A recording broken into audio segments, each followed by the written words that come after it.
선생님 안녕하세요. 수석교사 방정선입니다. 오늘은 영어과 개념 기반 탐구 수업은 어떻게 하는지에 대해서 이야기를 나눠보도록 하겠습니다. 영어과 개념 기반 탐구 수업은 어떤 수업을 말할까요? 제가 나름대로 정의를 한번 내려보았어요. 학생들이 영어를 what, 왜 배우는지, why를 이해하고 어떻게 배울 건지, how를 주도적으로 고민하고 실행하는 수업이다 라고 한번 정의를 내려보았는데요. CBCI라는 말을 들어보셨나요? Concept Based Curriculum and Instruction의 줄임말인데요. 이 개념 기반 교육과정으로 유명한 레닝이라는 학자가 이렇게 말을 했습니다. 언어, 음악, 예술과 같은 교과는 배우고 수행해야 할 과정, 전략, 기능이 많다. 지금까지는 이러한 실천의 의미를 부여하고 학생들이 습득한 것을 지속하게 하는 개념적 이해가 부재했다라는 말을 했는데요.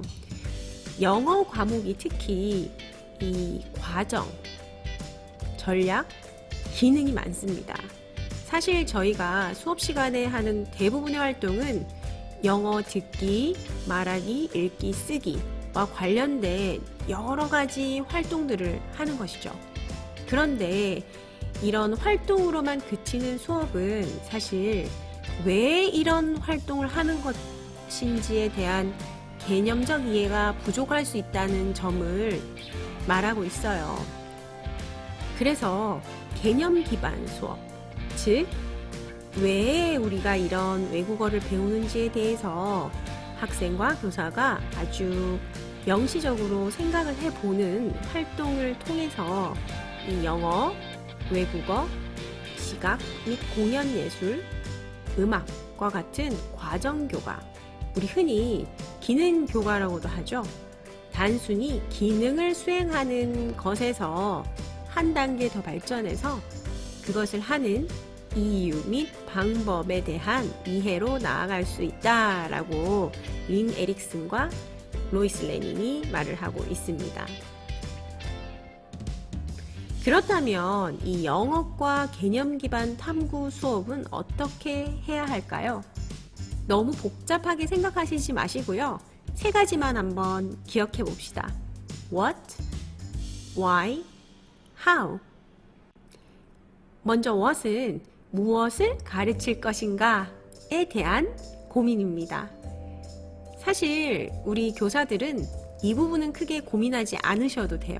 왜냐하면 이미 해당 학년의 영어과 성취 기준이 다 제시가 되어 있기 때문에 이러한 성취 기준 도달을 위해서 다루는 다양한 영어 표현들, 이 모든 것들이 what으로 볼 수 있겠죠. What to teach 또는 what to learn. 자, 그럼 이 개념 기반 탐구 수업에서 좀 강조하는 두 가지, why and how. 먼저 첫 번째로 why. 이러한 영어 표현들을 왜 배우는지에 대해서 좀 더 고민을 해보는 것이 중요합니다. 이러한 영어 표현을 배우는 것이 궁극적으로 의사소통을 위한 것인지, 아니면 문화를 이해하기 위해서 또는 여러 가지 정보를 좀 손쉽게 교환하기 위해서인가? 아니면 무언가를 표현하기 위해서 이런 외국어를 배우는 것인가? 여러 가지 이유가 있겠죠. 네, 이런 이유를 한번 생각을 해보는 것이 영어과 개념 기반 탐구 수업에서는 매우 중요합니다. 다음으로 그 탐구와 아주 밀접한 관련이 있는 how, 어떻게 배울 것인지에 대해서도 학생들과 함께 고민을 하고 학생들의 주도성을 이끌어내는 수업을 설계하는 것이 중요합니다. 네, 교사가 모든 활동을 일방적으로 정하는 게 아니라 학생들이 관심 있어 하고 하고 싶어 하는 활동들, 어떻게 하면 이 주요 영어 표현들을 잘 배울 수 있을지에 대해서 방법을 생각해 보는 것이죠. 예를 들어서 SNS 소통, 조사하기, 책 읽기, 글쓰기, 연극, 뮤지컬 등등 여러 가지 다양한 활동들. 사실 이러한 활동들은 이미 교실에서 선생님들이 많이 하고 계십니다. 다만 이러한 활동을 설계하실 때 교사가 일방적으로 정하기보단 학생들의 의견을 수합하고 또 어떤 방법을 써서 우리가 이런 주요 표현을 배우는 것이 더 도움이 되는지에 대해서 좀 더 적극적으로 협의하고 소통하는 것, 이것이 영어과 개념 기반 탐구 수업의 키포인트라고 볼 수 있겠습니다. 개념 기반으로 외국어를 가르치면 어떤 장점이 있을까요? 단순히 교과서에 제시된 영어 표현을 연습하고 끝내는 것이 아니라 학생들이 영어, 즉 what에 대한 것이죠. 다양한 영어 표현들을 왜 배우는지, why를 고민하며 수업에 참여하면 배운 표현들을 더 잘 기억하고 궁극적으로는 삶으로 전이시킬 가능성이 더 높아진다고 합니다. 그렇다면 학생들이 학습한 외국어를 자신의 삶에 추후에 전이 가능하도록 이해를 돕는 개념들은 어떤 것이 있을까요? 제가 여기 macro라고 표시를 했는데요. 개념은 macro와 micro, 아주 브로드하고 큰 개념과 조금은 더 구체적인 개념들이 있습니다. 먼저 개념 중에 macro, 아주 큰 개념들을 한번 살펴볼게요. 먼저 form, 형태라고 하죠. 사실 학생들이 배우는 영어 표현의 모든 것은 form이라고 해도 과언이 아닐 것 같아요. 이 외국어의 형태, 문장의 모습, 단어의 모습, 또 문장 구조 속에 나타나는 그런 그래머, 문법들의 모습들은 모두 형태로 볼 수 있겠죠.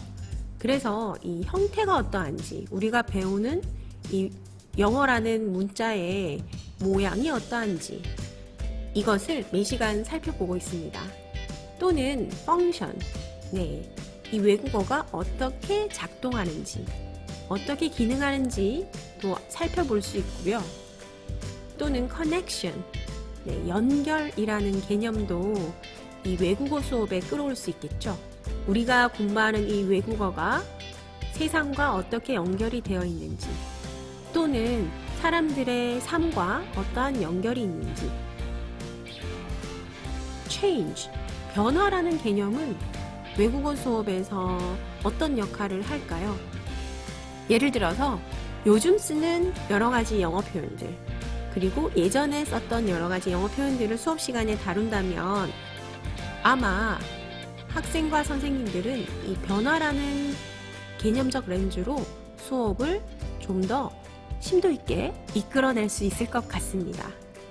다음으로 responsibility, 네, 책임이라는 개념적 렌즈도 수업의 주제나 내용에 따라서 가능할 수 있을 것 같아요. 어떤 게 있을까요?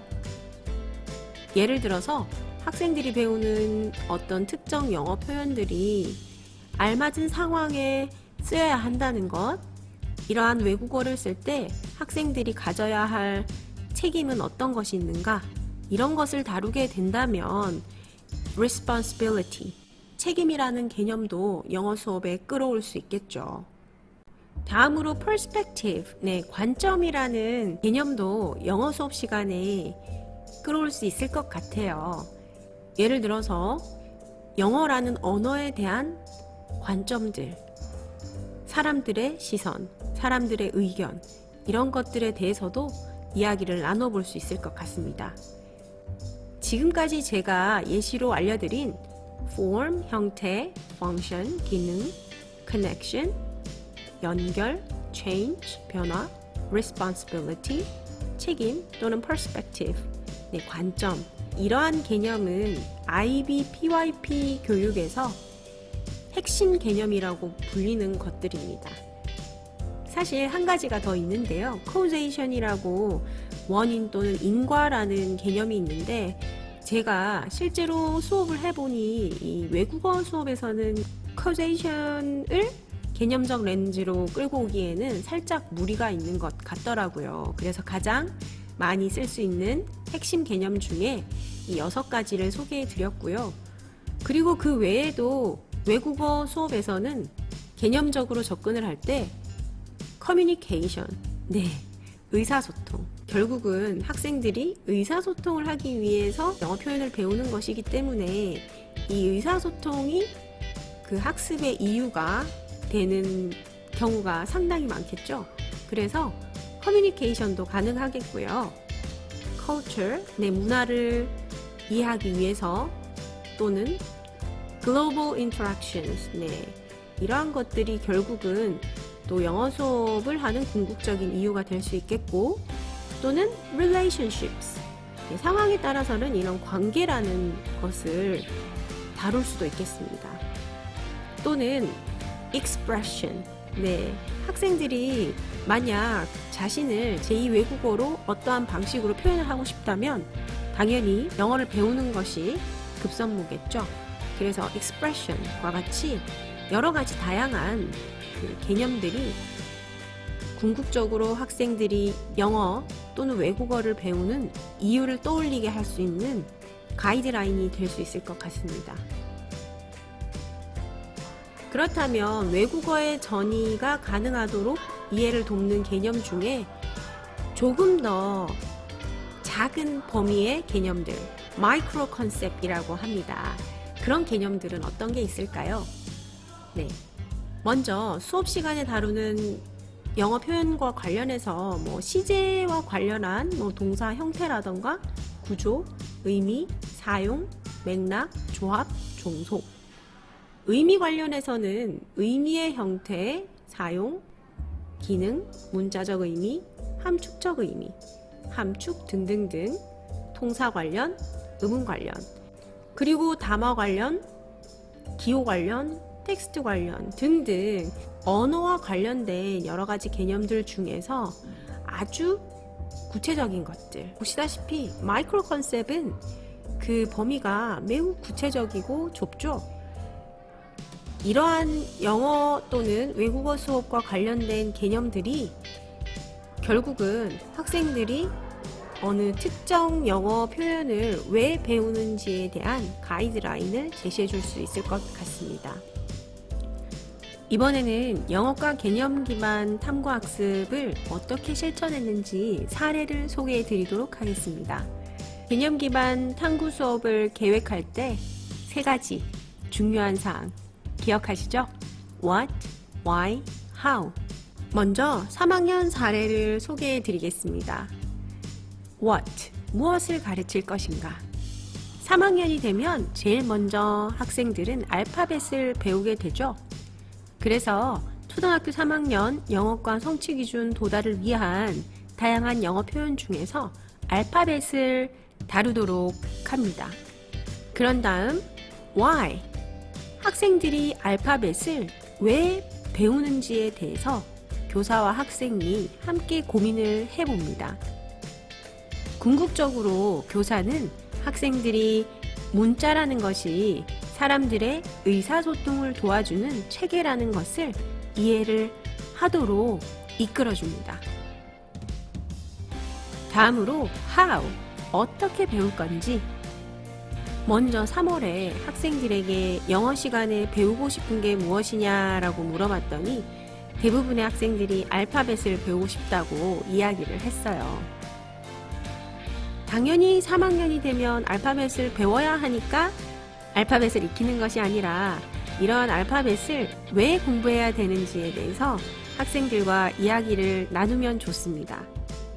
3월에 처음 만나 인사를 하고 이름을 확인할 때 우리 한국인 선생님들은 그 한글 이름이 적힌 명렬표를 보고 아이들 이름을 확인할 수는 있지만 원어민 선생님은 한글을 잘 모르기 때문에 영어 명렬표를 만들어 드리면 참 좋겠다 라는 이야기가 학생들 입에서 나온 것이죠. 그래서 이 영어를 배우는 것에 대한 이유를 이야기한 다음에 how, 어떻게 배울 건지를 원어민 선생님에게 영어로 된 이름 명렬표 만들어 드리기로 하자라고 학생들과 함께 정하게 됩니다. 알파벳 공부를 조금 하고 난 다음에 학생들과 이렇게 그 학생들의 성만 제시된 단어를 보고 자신의 이름을 자신의 성, 영어로 된 성 밑에 한번 가져 놓아 보는 그런 활동도 할 수 있고요. 그리고 반대로 내 이름이 적혀 있는 카드 위에다가 내 이름의 성은 어떻게 영어로 나타나는지도 매치해보는 그런 활동도 해볼 수 있습니다. 네. 이러한 활동은 알파벳 연습이 충분히 이루어지고 난 뒤에 학생들과 그 단원의 거의 이제 마지막 단계, 액션 단계, 실행 단계라고 볼 수 있겠죠? 네. 학생들의 이름과 영어 이름을 매칭해보는 여러 가지 활동을 해보고요. 그리고 자기 이름을 영어로 이렇게 적어보는 활동도 합니다. 자기 이름을 영어로 적어보는 게 상당히 어렵습니다. 그래서 이러한 참고 자료를 제시를 해주고 이런 자료뿐만이 아니라 여러 가지 그 도서 자료를 제공을 해주는 것도 하나의 방법입니다. 네, 제시된 참고 자료를 보고 자신의 이름을 나름으로 한번 적어보는 거죠. 그런 다음에 학생들이 영어로 된 영어 명렬표를 만들어서 원어민 선생님께 드리는 이러한 활동을 해보았습니다. 이 활동이 끝나고 난 다음에 어떤 아이가 이런 식으로 영어로 편지를 써서 원어민 선생님한테 주더라고요. 사실 아주 그 영어 학습의 초기 단계이기 때문에 영어 단어를 많이 알진 않기 때문에 우리나라 말을 이렇게 보는 사람 유지 뭐 물론 오류는 보이지만 이 드날리 선생님 드날리 사랑해요, 건강하세요, 이런 식으로 실제로 자기가 배운 것들을 한번 적용해 보는 이런 학생들도 관찰할 수 있었습니다. 두 번째 수업 사례를 소개해 드릴게요. 이 영어 수업 설계는 4학년을 대상으로 한 수업입니다. 네, 세 가지 기억나시죠? What, Why, How. 무엇을 가르칠 것인가? 당연히 초등학교 4학년 영어과 성취 기준 도달을 위한 다양한 영어 표현을 가르치겠죠. 왜 이러한 4학년 영어 표현을 배우는지에 대해서 학생들과 충분히 이야기를 나눕니다. 저는 사실 현재 5년째 4학년 대상으로 영어 뮤지컬 프로젝트를 하고 있거든요.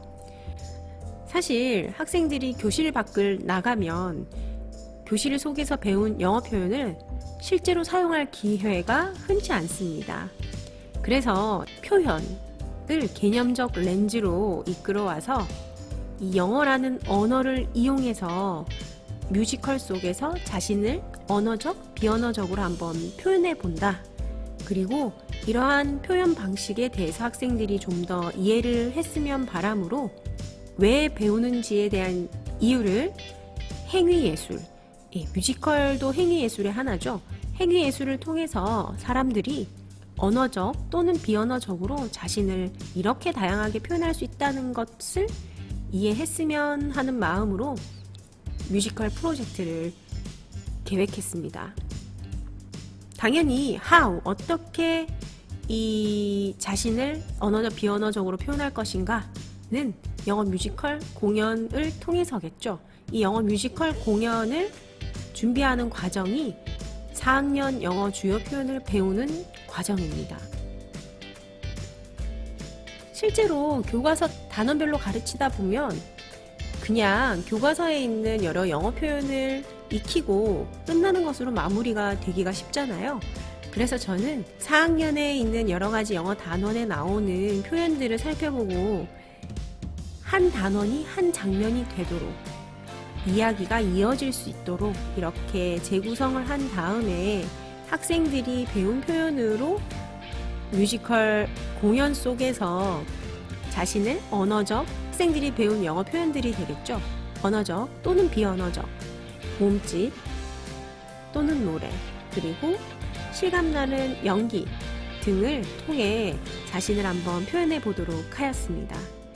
보시면 다듬기 단계에 미술, 음악, 국어 이런 성취 기준도 조금 융합을 시켰는데요. 이 부분은 담임 선생님과 협업을 하여 서로 함께 이 공연을 준비를 하였습니다. 네, 이렇게 시청각실에서 한 적도 있었고요. 또 코로나가 있을 때는 온라인으로 영어 뮤지컬 공연을 실제로 해보았습니다. 지금 이 공연을 한 학생들이 현재 6학년이거든요. 저희 학교에. 근데 지금도 이 뮤지컬 이야기를 합니다. 대사도 아직 기억이 난다고 해요. 이 개념 기반 탐구 수업의 장점이 배운 것을 좀 더 오래 기억하고 삶으로 전이할 수 있다는 것인데요. 단순히 교과서로 주요 표현을 암기하고 익히고 지나간 것보다는 이렇게 개념적으로 접근하여 의미를 부여하는 것이 학생들의 삶으로 좀 더 전이가 가능한 이해를 돕는 것이 아닐까 싶습니다. 영어과 개념 기반 탐구 수업이란 무엇인가요? 다시 한번 정리를 해보자면 학생들이 영어를 왜 배우는지를 이해하고 어떻게 배울 건지 주도적으로 고민하고 실행하는 수업. 네. 도대체 영어를 어떻게 개념적으로 접근하라는 거야? 라는 답답함이 있으실 텐데요. 너무 어렵게 생각하시지 마시고 무엇을 배우는지, 그리고 이 표현을 왜 배우는지, 그리고 어떻게 배울 건지 학생들하고 함께 고민하고 실행해 봄으로써 좀 더 의미 있는 영어 수업을 해 보셨으면 하는 바람입니다. 여러분의 영어 수업을 응원합니다. 지금까지 수석교사 방정선이었습니다. 감사합니다.